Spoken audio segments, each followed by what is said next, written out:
All right, so last time we were talking about the stages of cellular respiration. And we know there are 3 stages. What is the first stage of cellular respiration? Glycolysis. Glycolysis. Okay, and we know that's for both aerobic and anaerobic. Where does glycolysis occur at? Cytoplasm. Okay. So now we're going into the Krebs/acetyl-CoA. Where does this occur at? In the mitochondria. Specifically, we're going to talk about in the matrix of it. So as we get through this, we're going to talk about some of the reactants and some products. What do you put in? What do you get out? And why those things are important, especially to the very last process, which is the electron transfer phosphorylation, where you create a bunch of ATP. Right? So in the Krebs, we did say it occurs in the mitochondria. We know that we put in pyruvate, and when we drop one pyruvate in, we have a second one, so we drop it in as well, and we get some products out of that. Why are we doing it twice? Because there are 2 molecules of pyruvate stemming from 1 molecule of glucose. And again, we know that we take in multiple glucose molecules. Just in a Pop-Tart that you eat for breakfast, again, you're consuming thousands upon thousands and thousands of glucose molecules. All right? So the inner compartment of the mitochondria, enzymes split the pyruvate, we know that, okay? We split them out, so we have a 3-carbon chain. It breaks down to a 2-carbon chain, one of which is released as what? CO2. And where does that go? Out. Yeah, you breathe it out.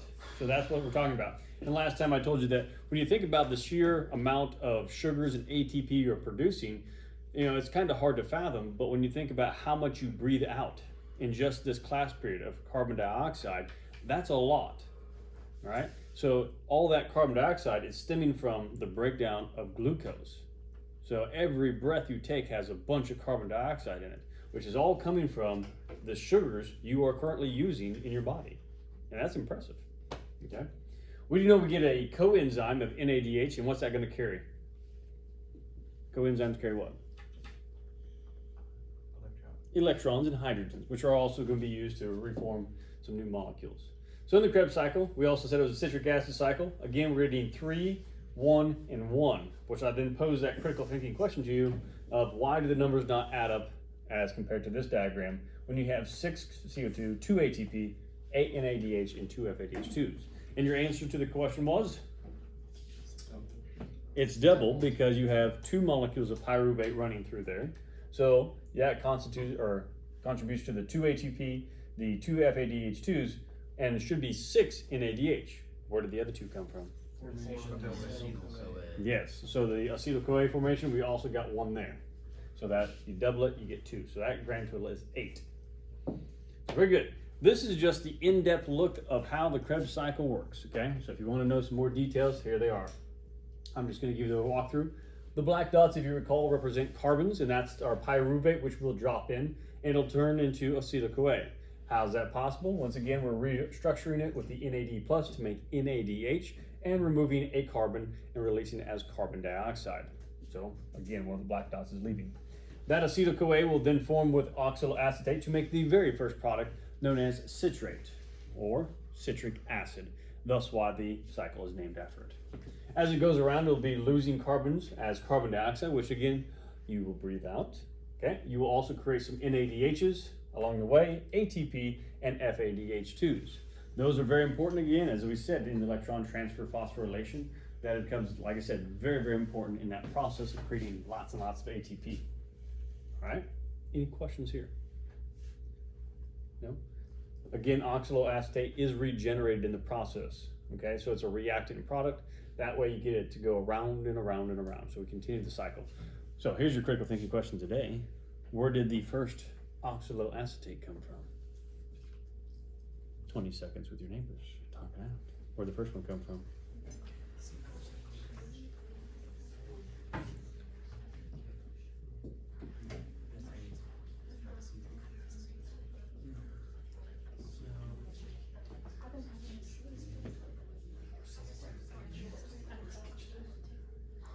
All right, Anton, any ideas where the first one came from? Go for it. C4 cycle? Could be the C4 cycle. That's more or less for the photosynthesis, so it's a possibility that you could have stole it from plants. But you personally, where did you get yours? Because you're not a plant. The citrate, when it like loses the 2 molecules and that goes to CO2. So yeah, your body could generate it, just happenstance through the citrate. But then, where did the citrate come from? Because don't you have to have the citrate for the oxidized acetate? So where'd the first one come from? Eating oranges. Maybe eating oranges. Not a bad idea. But when you were first a baby, did you just, they're like, here, eat this orange and shove it in your mouth? I don't think so. What?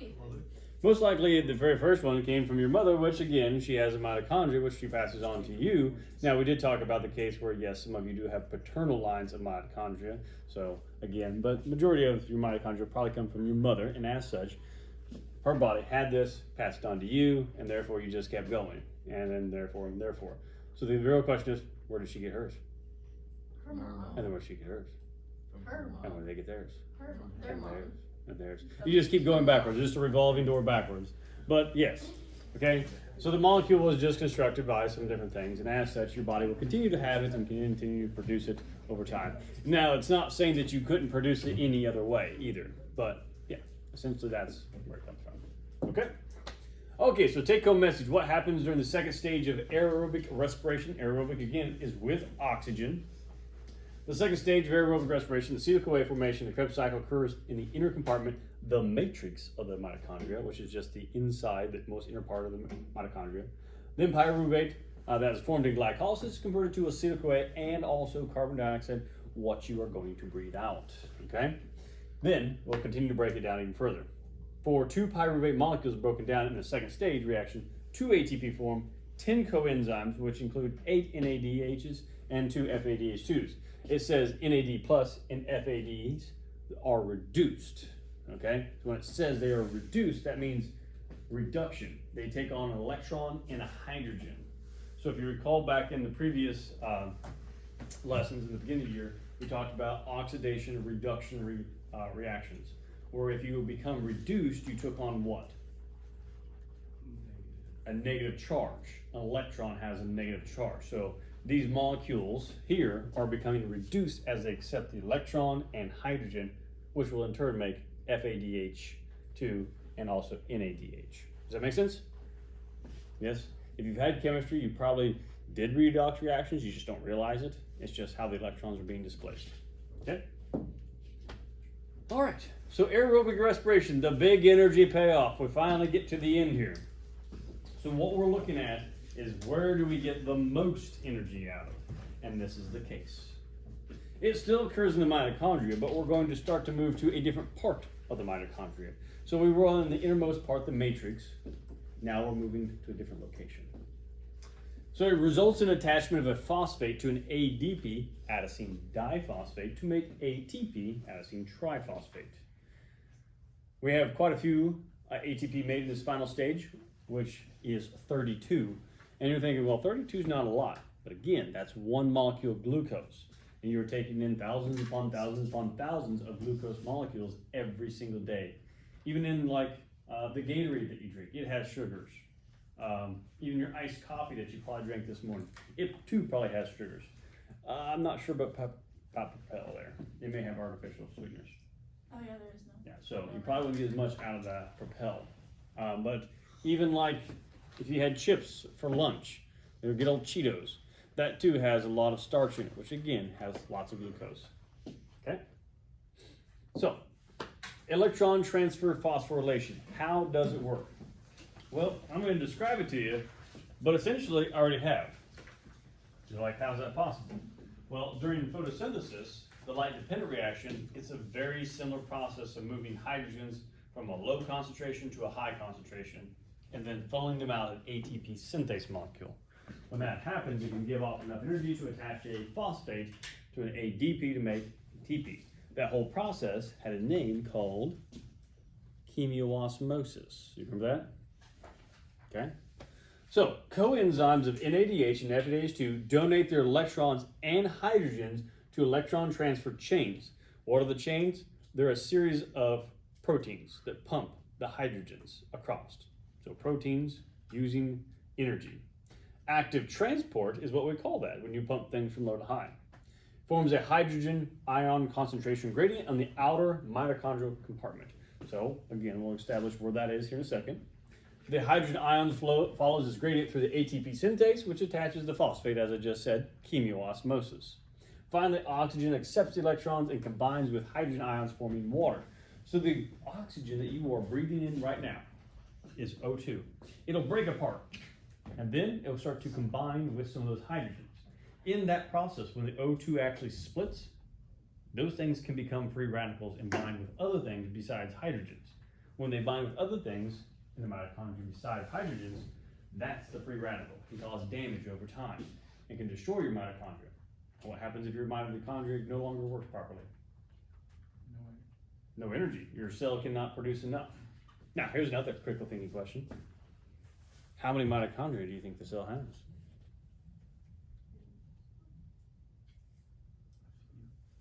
I don't know, 2 or 4. 2 or 4? It's kind of a tricky question because it depends on the cell. I believe Mrs. Hall told you when she was here that certain cells have more than others. In fact, the heart has some of the most, right? Because why? Why would the heart have more than most cells? Yeah. It beats all the time. All the time, constantly working for you. When you're sleeping, when you're running, it works even harder. But the day that sucker stops, you die. So you got to have mitochondria to really power that muscle. It's just a really strong muscle, is what it is. Okay? So yeah, that oxygen you're breathing in is going to accept those hydrogen ions and turn it to water. So your cells do need actual water, and they'll use some of that water. If you make any excess amounts, then it'll just urinate it out, which means you don't need it anymore. So quite literally, if you eat food and break down the sugars, you will get water from it. And breathe oxygen, of course. Gotta breathe oxygen. Kind of weird, right? Yeah. There you go. So this is what the process looks like. So again, just to orientate where you're at, you got the cytoplasm, which is outside in the cell. You've got this edge, which is the outer membrane of the mitochondria. So this was, if you looked at the surface, this is what you'd see. Then there's this gap area, and then there's a highly interfolded membrane right here. Inside that is the matrix. So inside there is where we're doing the Krebs cycle. Now we've got all these electron carriers, or coenzymes right here. They're going to power these squiggly lines, which are actually the proteins, as we talked about before, folded. We have the primary, secondary, tertiary, and quaternary structures. So they're embedded within the membrane, as we talked about membrane proteins. They'll move those hydrogens from low to high. Let's write that down.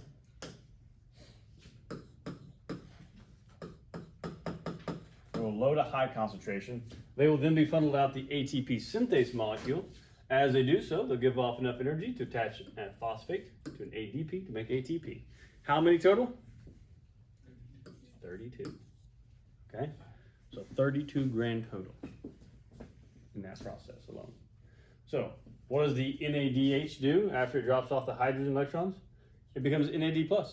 And where does it go? Back to the Krebs cycle or glycolysis to pick up more. And this whole process starts over again.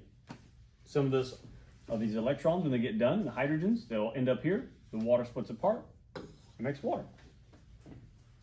That's what we're getting. So on your worksheet, one of the, it said the inputs and outputs, there they are. 32 ATP and water. Okay. Any questions? All right, so summary, the energy harvest, what do you get? Total yield, you typically get 36 ATP. However, some sources say 38. And I asked you this question, which one is correct?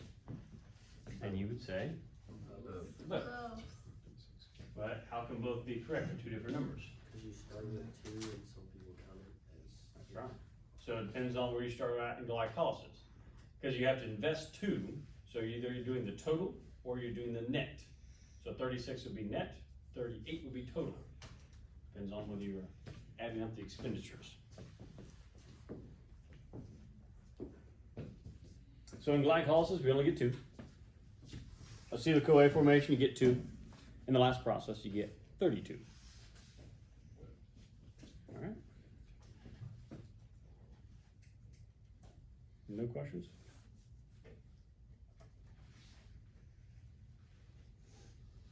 So again, it's kind of hard to fathom how much energy you get from eating a single item, but it is a lot, and how much energy it takes to run your body. And like I said, when you're tired, you don't feel like you're doing well, your body's definitely getting low. It's like the furnace is not burning hot enough, and you know it. You get weak, you get tired, you get hungry. And I always think back to those survival shows, like, you know, that Naked and Afraid show. I always think that one's hilarious. But those people, you watch them when they start out, you know, they look like normal people, but by the end of it, the 21 days, you can see that they've lost a lot of weight. Their body started breaking down other things in their body, like fats. They took all the fats out, and then as such, it started breaking down some of the muscles and stuff because they weren't getting enough food. And they complain about always being tired, not being able to do things.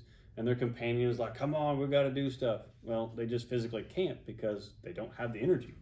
So just simply walking down the path is just extraneous activity. Why did you want to go on that show? I don't know, like they don't even get money for it as far as They don't get So any? what's the point? I don't think so. They get a survival rating at the end. I bet some people do like. Why would you even go? What I can't figure out is who has 21. I mean, you probably have like, you have to do it for like 30 days or something, flight down there and stuff and fly back. Like, you got to take a whole month of work off. Like, who has the time to do that? I feel like they would have to get paid something if they're gonna get put on TV. You would think they get paid something, but it can't be a substantial amount. It's not like $1 million like the game show Survivor. But yeah, I don't feel like they get paid as much as you think they would. There is a show out there that supposedly it's like it's a game show where you get put on an island and you have to live there as long as you can, but there's another person out on another island somewhere else, and whoever quits first, you know, if they quit, they lose, and the person over there, but they don't tell you when the other person quits. That's kind of cool. So you still have to like. So you could be out there for months, and they could have quit on day 2. Yeah. That's actually really Okay, so anyways, here we go. Glycolysis. Okay, we know we put glucose in. We have an investment of 2 ATP. Get 4 out, net 2. We get our pyruvate, which is important, and a few coenzymes. That goes to the Krebs cycle. Break it down. Get a couple of CO2s. We get some ATP. Not many, only 2, but we do get quite a few coenzymes right here.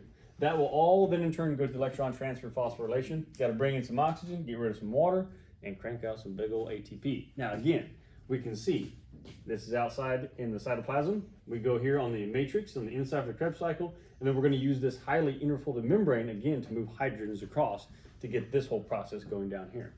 Now again, that highly interfolded membrane is the most important part because it has so much surface area to embed all of those proteins right here. So if they can embed more proteins, they can pump more hydrogen across, which gets this whole process going. So that is a unique structure or formation structure within the mitochondria, so it works super efficiently. If it was just another membrane, sure, it'd still work, but not as efficiently as it does. If you like sitting here and sleeping, does it work like just as fast as the same, or is it just depending on what you're doing? It should work mainly pretty much the same rate. They say it takes about 3 to 5 minutes, depending on what's going on, for you to rebuild and replenish your ATP supply.